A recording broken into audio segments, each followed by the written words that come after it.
At what point do you think all this came out of Puffy? Like, did you see a change, or was there a point Bruh, where things got I different? believe when I seen Puff on camera smoking a cigarette, and I said, that's not the Puff that I know. To smoke a cigarette? I believe that opioids addiction changed his whole life and changed who he was. He's quietly an addict. So is he responsible for some of the shit that he did? Because of his addiction, yes, he is. But it has a lot to do with drugs, bruh. And that brother might need some help. Well, do you see any legal problems coming from any of this? It's based on what they find in discovery. We know that we have people that's putting a civil suit against them. We know there's people that's putting a civil suit against them. But in that civil suit, if they find something criminal, then there might be a prosecutor who say, yo, listen to me. I want to bring this in. Because we could prove this. What do you think the odds are that there's an investigation into him right now? Well, I think the governor made some kind of, they passed some kind of law on the 17th of November. That's why he hurried up and made, because they've been going through this for 6 months. And it was a law being passed by Governor Holcomb that, whether you sign a non-disclosure or not, if somebody commit a crime and everything like that, you're able to come out and say something against them or tell your story, and you won't lose anything that you made an agreement to.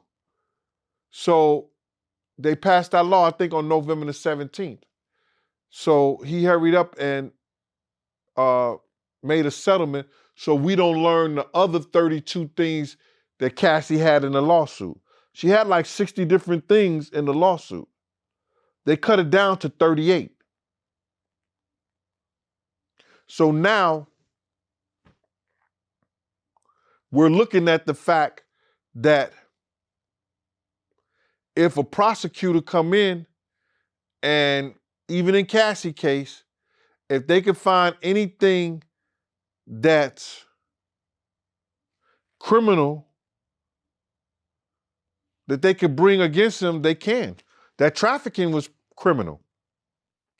One of the most recent lawsuits that he's had, a woman claimed that she was drugged and raped in 1991.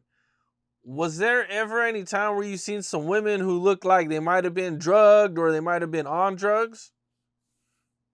Heavy on drugs? I told this story.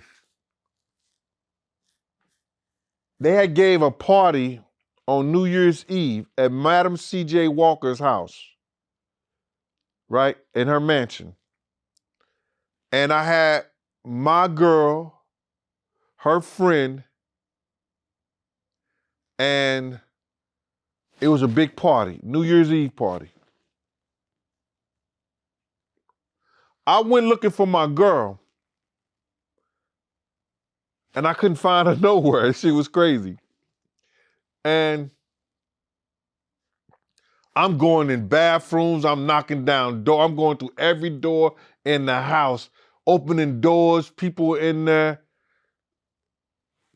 in situations, drinking, the whole 9 yards. I even go outside, it's cold. I'm looking at people's cars, I'm looking at cars and everything like that. Then I finally just go to my car, and she was in there asleep with her girlfriend. You understand? I was wondering what happened. And she said that she was drinking champagne and all of a sudden she got dizzy. So she went to the car. She made it to the car. So I knew those people who was at that party, somebody had drugged the champagne or the orange juice or something.